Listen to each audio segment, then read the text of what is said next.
Hi, my name is Matt. Just wanted to do a quick video on my solar charge controller and my solar generator. I won't go into too much detail as to what things are and where they're available. Apart from the batteries, most of the things were purchased from eBay. I'll just do a quick overview as to the components I've used.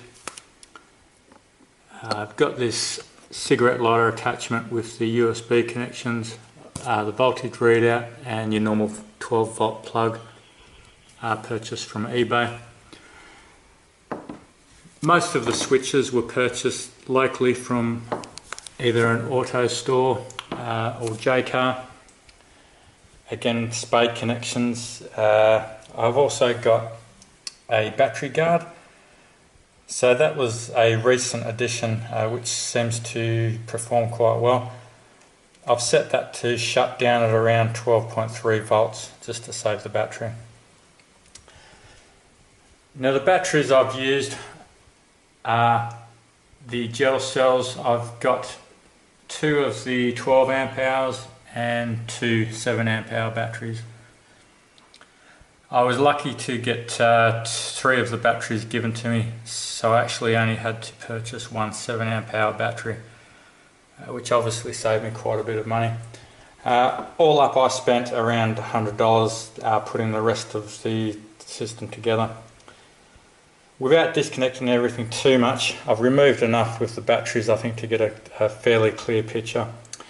I do have a charging port here which I just use. I'll just get the details there if you can see. So I've just got a standard 12 volt adapter there which had the correct socket size on it to fit into there. So when I'm charging off mains power, that's generally what I use. I can also use the same fitting to run off a normal 12 volt battery if required. That's actually currently come off there at the moment. I have to solder that back on as I was messing around with the wiring that came out. One of the reasons I removed the batteries was so that when I'm pulling the wires around to do this video that I don't actually short circuit anything and do any damage to the batteries. So coming in from here, that plug there obviously only relates to the solar charge controller. I do have an 80 watt solar panel which has its own separate charge controller, so when I'm using that I don't double up and run that through this charge controller as well. I just connect that one straight to the batteries. Most of the components I've just followed the manufacturer's recommendations as far as where the fuses are in place. So there is a fuse after the charge controller.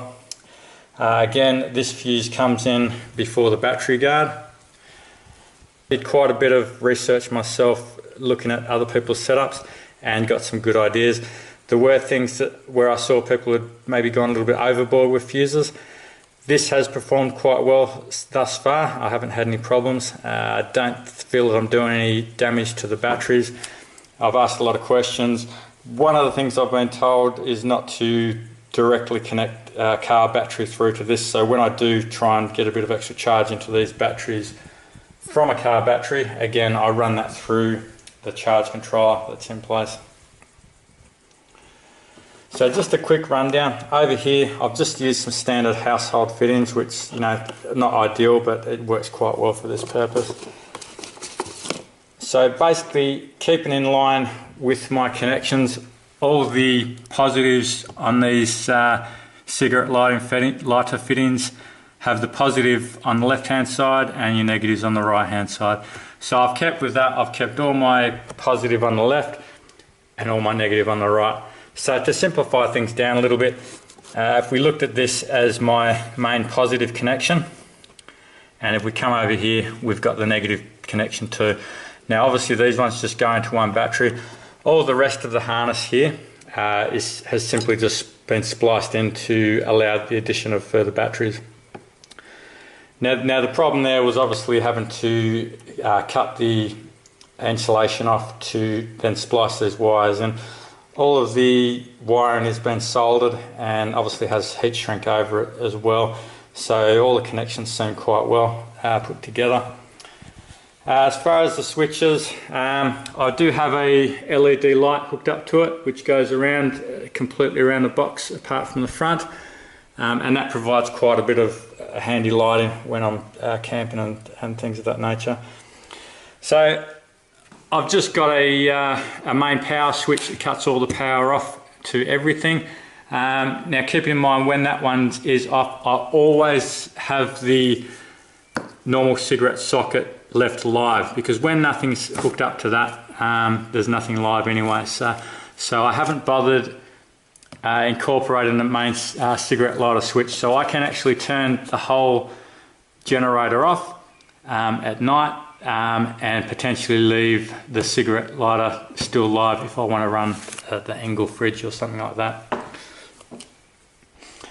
So over here we've just got the switch for the voltage readout, LED voltage readout there.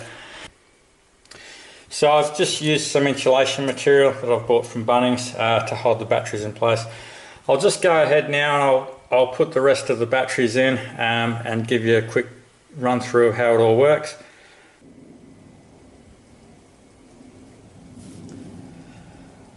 Hi, as I mentioned, just fitted the batteries back in to do the second part of the video.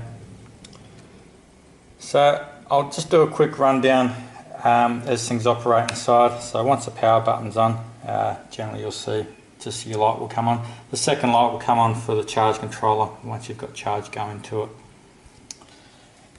Now with this battery guard, the LED on certain angles, if you see from there, it looks like it's off. So if you do buy this one, just something to be aware of, that you do have to look directly at that to be able to notice that LED, because that definitely caused me some dramas when I first had it mounted in. So as you can see, everything's mounted in fairly solid. So I mean, look, if someone did want to try and replicate this, especially if you're in Australia, you might find the same box available from Bunnings. Most of the switches, as I said, are from either AutoStore or from JCar, and everything else is readily available on eBay.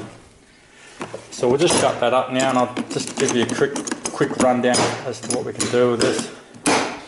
So as I said before, we've got our charge port there, we've got our lights, main switch, so that's the lights going on there. That throws off quite a bit of light when it's dark. It's very handy for camping and stuff like that. And we've just got our readout there, so it's down to 12.5 now. Now this has been sitting for a long time. I haven't charged this for at least a couple of weeks. It's just been sitting out the back with no dramas at all. As I might have mentioned before, I don't generally disconnect the battery guard there. It doesn't use too much power, so I just let that run and charge it up every few weeks.